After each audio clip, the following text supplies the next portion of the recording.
Now, tonight, police are looking for a hit-and-run driver who struck and killed a man in Kansas City, Kansas. It happened in the 500 block of Shawnee Road. Lisa Benson has the story.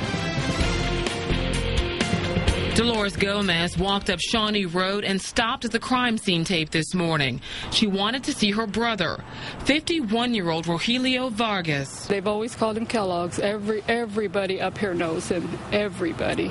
Vargas was struck and killed by a hit-and-run driver. A passerby saw his body on the side of Shawnee Road just after 7 a.m. and called police. Investigators found broken glass and a side view mirror near his body. For someone to just hit my brother and leave him on the side of the road like this,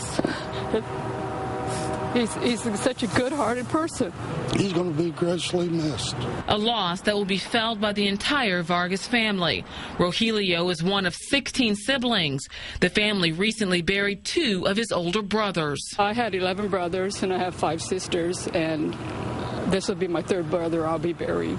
The hardest part is helping a mother deal with the loss of her child before she goes. A difficult loss for a family that grew up and still lives in this neighborhood. A neighborhood where someone ran over their loved one and kept driving. That was Lisa Benson reporting. Police have not developed a vehicle description, and they have no leads yet in the case. Well, hit-and-run cases are among the most difficult to solve. Grandview police are still looking for leads in the hit-and-run that killed a 4-year-old little girl.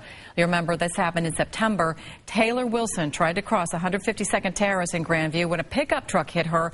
Witnesses say the driver was in a brown or brownish gold pickup. If you can help, please call the TIPS hotline, 816-474-TIPS.